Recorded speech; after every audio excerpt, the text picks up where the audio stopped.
Oke, shalom.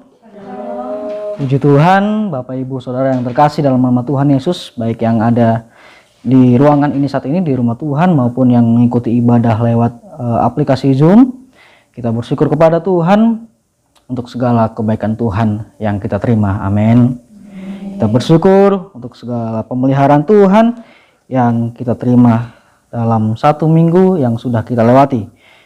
Ya, baik Bapak Ibu Saudara yang terkasih dalam nama Tuhan Yesus, pada saat pagi hari ini kita akan mendengarkan firman Tuhan dari Habakuk pasal yang kedua. Ya, kita buka dulu ayat firman Tuhan ini. Habakuk pasal yang kedua, ya, ayat 1 sampai 5. Ya. Kitab Habakuk pasal yang kedua ayat 1 sampai 5. Oke, baik. Yang sudah menemukan katakan amin. Amin. Amin. Ya, saya akan membacakan untuk kita semua. Habakuk pasal 2 ayat 1 sampai 5 dengan judul perikop, orang yang benar akan hidup oleh karena percayanya. Aku mau berdiri di tempat pengintaianku dan berdiri tegak di menara. Aku mau meninjau dan menantikan apa yang akan difirmankan Tuhan kepadaku dan apa yang akan dijawabnya atas pengaduanku. Lalu Tuhan menjawab aku demikian, tuliskanlah penglihatan itu dan ukirkanlah itu pada loh-loh, supaya orang sambil lalu dapat membacanya. Sebab penglihatan itu masih menanti saatnya, tetapi ia bersegera menuju kesudahannya dengan tidak menipu. Apabila berlambat-lambat, nantikanlah itu, sebab itu sungguh-sungguh akan datang dan tidak akan bertangguh. Sesungguhnya orang yang membusungkan dada tidak lurus hatinya, tetapi orang yang benar itu akan hidup oleh percayanya. Orang sombong dan hianat dia yang melagak, tetapi ia tidak akan tetap ada. Ia menganga-ngakan mulutnya seperti dunia orang mati dan tidak kenyang-kenyang seperti maut, sehingga segala suku bangsa dikumpulkannya dan segala bangsa dihimpunnya. Puji Tuhan. Bapak Ibu Saudara yang terkasih dalam nama Tuhan Yesus, seperti yang sudah saya sampaikan di grup, bahwa hari ini kita mau sama-sama belajar tentang kebenaran firman Tuhan. Ya, tetap percaya di masa ratapan. Ya, tetap percaya di masa ratapan. Sekilas tentang Habakuk. Ya, Habakuk adalah salah satu nabi yang ada di Israel, ya, yang dipercayakan Tuhan untuk melayani di sana pada zaman itu. Ya. Kata Habakuk sendiri berarti bergumul. Ya. Arti dari Habakuk adalah bergumul. Dan kitab Habakuk ini hanya terdiri dari 3 pasal. Ya, kalau kita lihat belakangnya, ya, ini hanya ada 3 pasal. Nah, apa yang dipergumulkan oleh Habakuk pada saat itu? Ya. Sehingga di ayat yang pertama tadi dikatakan, aku mau berdiri di tempat pengintaianku dan berdiri tegak di menara. Aku mau meninjau dan menantikan apa yang akan difirmankannya kepadaku dan apa yang akan dijawabnya atas pengaduanku. Atas pengaduanku. Ya. Di sana kita tekankan atas pengaduanku. Ada pengaduan yang disampaikan oleh Habakuk kepada Allah. Ya. Ada pengaduan yang disampaikan oleh Habakuk kepada Allah. Dan itu kita bisa lihat di pasal 1. Ya. Pasal 1 itu berbicara tentang pengaduan Habakuk kepada Allah. Ya, di pasal 1 ayat 2, ya, sampai ayat yang keempat. Di sana Habakuk meminta keadilan kepada Allah. Ya. Habakuk meminta keadilan kepada Allah. Kira-kira keadilan apa yang diminta oleh Habakuk pada saat itu? Keadilan yang diminta oleh Habakuk pada saat itu kepada Allah adalah, kenapa orang-orang Yehuda, bangsa Yehuda yang notabene adalah umat Allah, umat perjanjian, tidak dihukum Allah pada saat mereka melakukan kejahatan di mata Tuhan. Habakuk bersusah payah, bersusah hati melihat keadaan bangsa Yehuda pada saat itu yang melakukan kejahatan, tetapi seolah-olah Allah melakukan pembiaran. Seolah-olah Allah melakukan pembiaran. Ya. Nah, tadi saya katakan bahwa bangsa Yehuda adalah umat Allah. Ya, bangsa Yehuda itu adalah umat Allah. Namun pada saat zaman Nabi Habakuk itu, mereka melakukan kejahatan. Dan sepertinya Habakuk merasa kok ada pembiaran dari Tuhan. Kenapa ada yang melakukan kejahatan? Ya contohnya ada yang melakukan pembunuhan, ada yang melakukan pemerasan, ada yang melakukan penipuan, ya, ada yang congkak tadi di sana dikatakan, ada yang menipu. Tapi sepertinya Allah melakukan pembiaran. Di mana Allah yang Maha Adil itu yang menghukum setiap orang yang melakukan kejahatan? Itu dalam benak Habakuk. Sehingga ia bercakap-cakap dengan Allah. Ya, di dalam doanya. Dan pada saat itu Allah masih menampakkan diri melalui berbagai cara kepada nabi ataupun orang yang berkenan di hadapan Tuhan.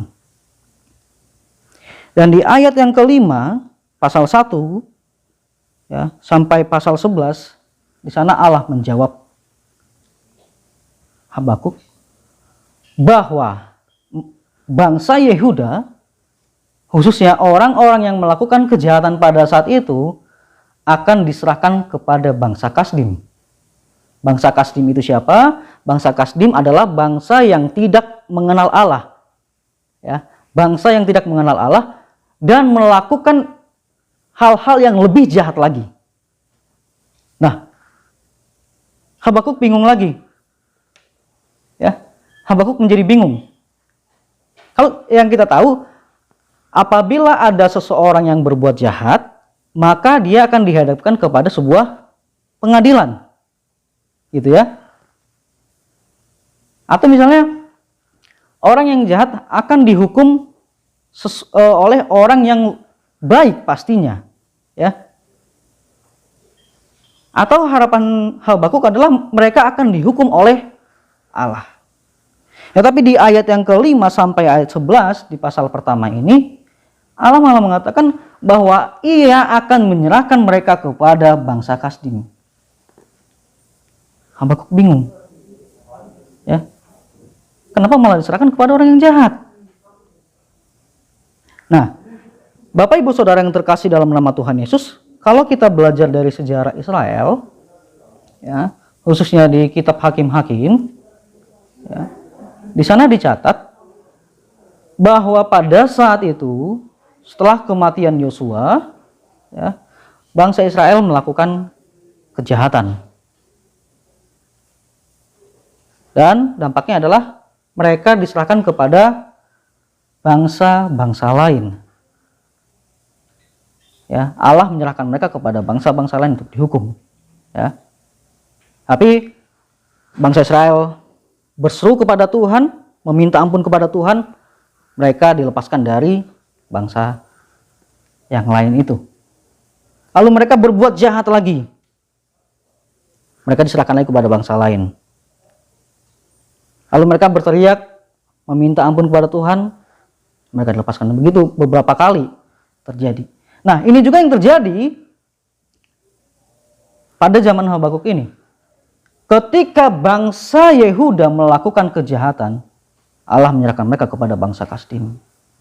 Bangsa yang tidak mengenal Tuhan, bahkan melakukan kejahatan yang lebih besar lagi seperti yang saya katakan tadi. Nah, dari hal tersebut kita mengingat kembali tentang perjanjian Allah dengan bangsa Israel melalui nenek moyang mereka, Abraham, Ishak, dan Yakub. Di sana dikatakan bahwa Allah akan menyertai umat pilihannya. Allah akan memberkati umat pilihannya apabila mereka berjalan di dalam kebenaran firman Tuhan. Apabila mereka taat kepada Allah. Itu yang kembali ditegaskan dalam Ulangan pasal 28 tentang berkat dan kutuk. Apabila engkau baik-baik mendengarkan suara Allahmu, apabila engkau baik-baik mendengarkan perintah Tuhan dan melakukannya, maka engkau akan diberkati. Tetapi apabila engkau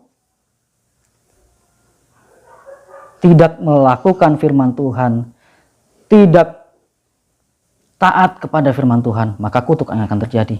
Nah, disinilah letak kutuk itu. Kutuk kepada bangsa Yehuda pada saat itu yang dimaksudkan adalah bahwa mereka diserahkan kepada bangsa Kasdim yang tidak mengenal Tuhan. Tapi lagi-lagi Habakuk tidak bisa terima. Kenapa? Ya, kenapa harus bangsa yang tidak takut akan Tuhan yang menghukum mereka? Kenapa Tuhan memakai itu? Tapi kita kembali kepada kedaulatan Tuhan. Dan kita mau lihat di sini, ya, di ayat yang kedua ini. Ya, di pasal yang kedua ini maksud saya. Ya. Mengapa hal itu terjadi?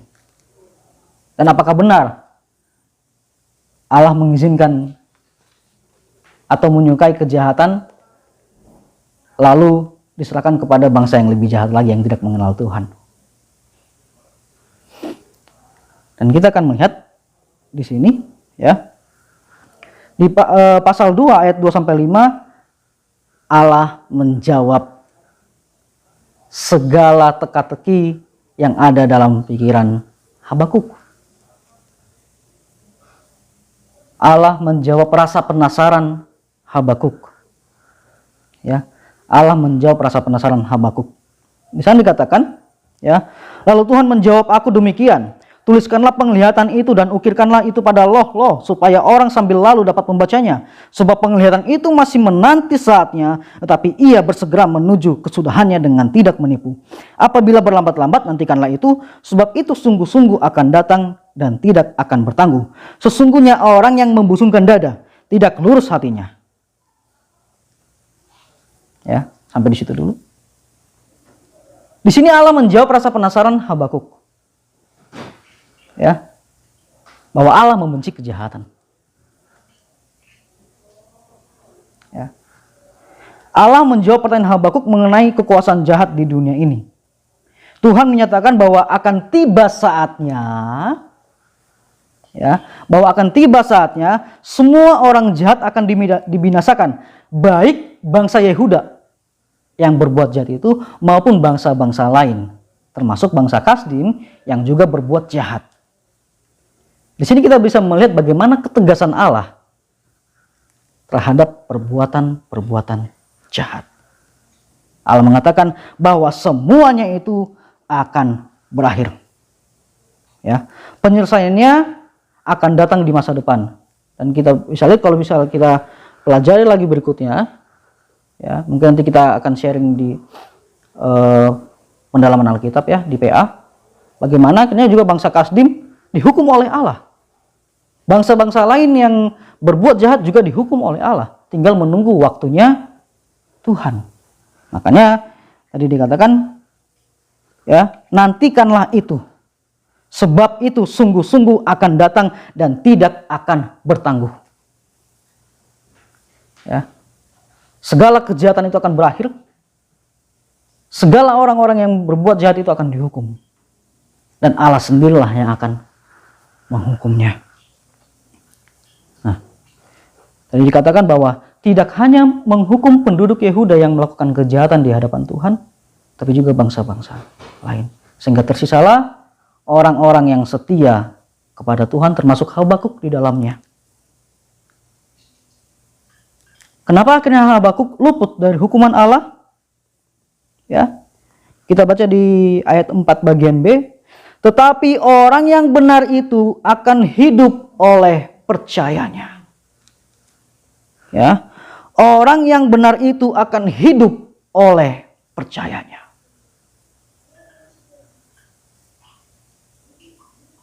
Tetap percaya di masa ia meratap. Meratap dengan segala kebobrokan bangsa Yehuda pada saat itu. Meratap dengan merasa ketidakadilan yang ia rasakan pada saat itu. Kapan sih ini semua berakhir? Kapan sih perbuatan jahat ini akan dihukum? Mereka akan melihat sendiri. Ya. Orang yang hidup, ya, orang yang hidup tetap percaya, ya, dalam masa meratap adalah orang yang benar-benar mengarahkan hatinya kepada Allah, bersekutu secara erat dengan Dia, dan menaati kehendaknya. Ya. Orang yang benar hidup karena percayanya adalah orang-orang yang hatinya benar-benar terarah kepada Allah. Hidupnya terarah kepada Allah. Hidupnya bersekutu erat dengan Dia dan menaati setiap kehendak Tuhan. Amin. Walaupun di masa-masa yang sulit. Seperti yang saya sudah jelaskan di minggu lalu. Orang yang lebih daripada pemenang dalam Roma pasal 8 ayat 31 sampai 39 itu adalah orang-orang yang tetap hidup dalam Tuhan walaupun mengalami penganiayaan, walaupun dalam masa kesusahan, walaupun ketika ia terlantar, ketika ia masih merasakan sakit dan masih belum mendapatkan kesembuhan, tetapi ia tetap setia kepada Allah. Hatinya tetap terarah kepada Allah. Orang yang percaya, orang yang tetap percaya di masa ratapan adalah mereka yang tetap mengarahkan hatinya, bersekutu erat dengan Dia, dan menaati kehendak Tuhan. Yang kedua, ya, orang benar harus hidup di dunia ini dengan iman kepada Allah. Ya, orang benar harus hidup di dunia ini dengan iman kepada Allah. Memang di Habakuk pasal 2 ini, ya, Habakuk di pasal 2 ini dikatakan bahwa orang yang benar itu akan hidup oleh percayanya. Tapi di Alkitab versi lain, ya, di sana dikatakan orang benar hidup, ya, oleh imannya. Sama seperti yang diungkapkan oleh Paulus di beberapa suratnya, seperti di Roma, Galatia, ya. Paulus menyampaikan bahwa orang benar hidup oleh karena imannya, ya. Karena imannya kepada Allah itulah yang menggerakkan dia, ya. Karena iman itulah yang menggerakkan dia untuk hidup sebagai umat Allah yang seharusnya. Itulah kehidupan orang yang tetap percaya. Ya. Nah, kepercayaan itu, ya, kepercayaan kepada Allah itu dipraktekkan dalam kehidupan sehari-hari, ya, dengan menunjukkan keteguhan moral dalam kehidupan sehari-hari. Ya, jadi tidak hanya berkata, aku percaya kepada Allah, aku beriman kepada Allah, aku beriman bahwa aku adalah umat Allah. Tidak hanya sampai di situ saja, tapi juga harus dipraktekkan dalam kehidupan sehari-hari. Dalam kehidupan sehari-hari itu kita bertemu dengan banyak orang. Ada yang seiman dengan kita, ada yang tidak seiman dengan kita. Mereka harus mempraktekkan itu dalam kehidupan sehari. Keteguhan moral sebagai seorang Kristen, sebagai anak-anak Allah, harus ditunjukkan dalam kehidupan sehari-hari. Jangan sampai orang lain malah menilai kita, ya sama aja orang Kristen dengan orang yang non-Kristen, atau orang yang sering datang ke gereja dengan orang yang sering absen ke gereja. Jangan sampai seperti itu. Itulah yang dilihat oleh Habakuk, yang bisa kita lihat dari Habakuk. Bangsa Yehuda, umat pilihan Allah, tapi melakukan kejahatan. Apa bedanya dengan orang Kasdim yang tidak mengenal Allah itu? Makanya orang yang tetap percaya dalam masa ratapan, yaitu orang-orang yang benar, yang hidup oleh karena iman, yang hidup dengan iman, harus menunjukkan sikap, perbuatan, keteguhan moral di dalam kehidupan sehari-hari. Nah, sampai orang berkata, wah percuma datang ke gereja setiap minggu, percuma di rumahnya dibangun mesbah doa, tapi masih suka menipu, masih suka memfitnah, masih suka ngomongin orang gitu kan. Dalam bekerja juga asal-asalan. Gimana? Gitu. Nah, oleh karena itu orang yang tetap percaya di masa ratapan, ya, ketika kita melihat dunia ini, ya mungkin kita pernah mengamati bagaimana keadaan dunia saat ini. Mungkin kita yang menilai seperti Habakuk menilai bangsa Yehuda itu. Di tengah-tengah dunia ini, di zaman ini, kita melihat orang Kristen yang sering ke gereja, yang sering beribadah di gereja, tapi kelakuannya tidak mencerminkan kehidupan anak-anak Allah.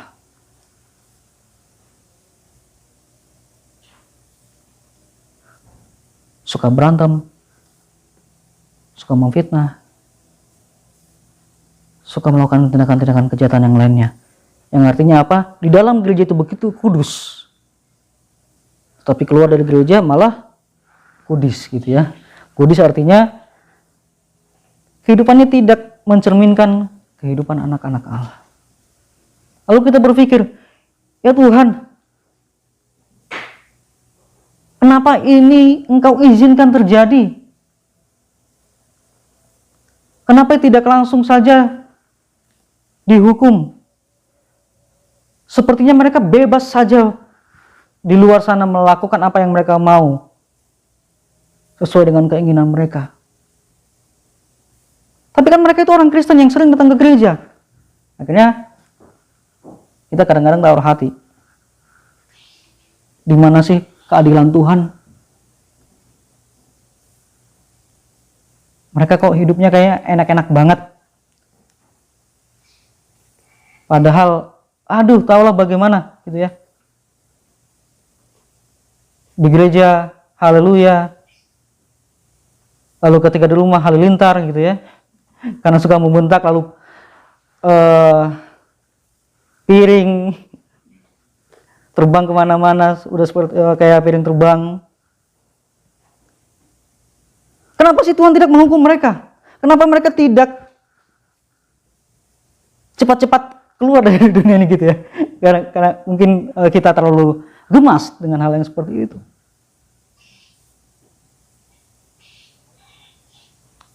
Tapi percayalah, seperti yang tadi disampaikan oleh Tuhan kepada Habakuk ketika ia mempertanyakan keadilan Tuhan, Allah berkata apa? Mereka semua itu akan berakhir, kejahatan mereka berakhir. Segera, tinggal nantikan saja. Ya. Tapi jangan malah kita juga yang seperti itu, gitu ya. Nah, orang yang benar, ya,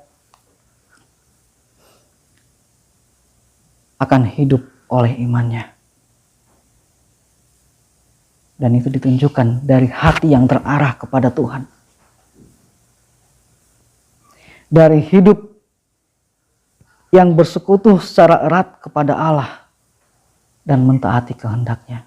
Dan itu dibuktikan di dalam kehidupan sehari-hari dengan keteguhan moral. Ya, keteguhan moral dalam kehidupan sehari-hari dengan sesama kita, sesama manusia. Dan kita akan melihat bagaimana Allah akan tetap memberkati orang-orang yang tetap ada di dalam Tuhan.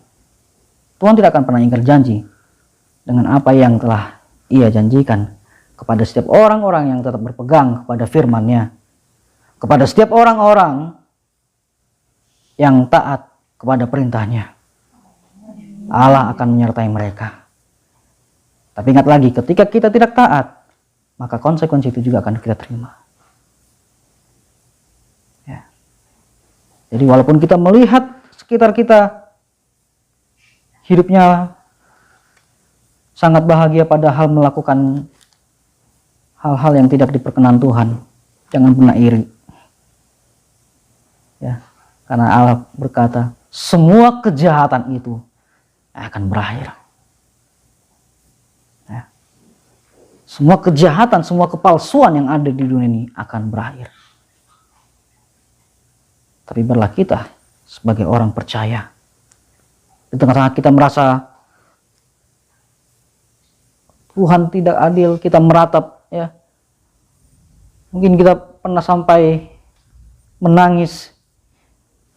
Kenapa sih dia naik jabatan padahal saya tahu dia itu melakukan kecurangan? Kenapa ya dia yang dipromosikan? Padahal saya tahu itu hasil penipuan.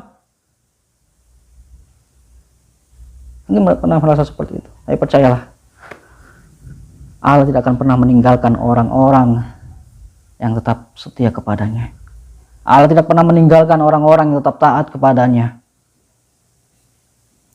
yang mengerjakan segala sesuatu dalam kehendaknya. Puji Tuhan, Bapak Ibu Saudara yang terkasih sama Tuhan Yesus. Ya, kita mau belajar. Ya, kita belajar dari firman Tuhan siang hari ini. Mari kita tetap percaya, hidup sebagai orang percaya yang berjalan dengan imannya, hidup sebagai orang benar, ya, karena kita sudah dibenarkan oleh Kristus. Di dalam perjalanan iman kita, kita tetap memandang Tuhan sebagai teladan hidup sehari-hari. Ya, ini firman Tuhan yang dapat saya sampaikan pada pagi hari ini. Biar kita hidup tetap percaya di tengah-tengah masa ratapan. Haleluya. Mari kita berdoa. Terima kasih Bapa yang baik, terima kasih Tuhan Yesus untuk firman-Mu yang sudah kami dengarkan pada saat ini.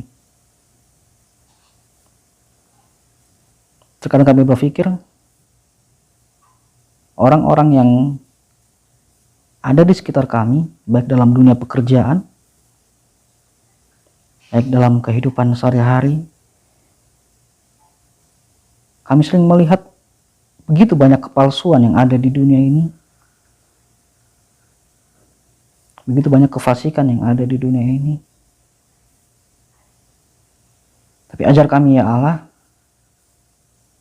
untuk tetap hidup di dalam Engkau.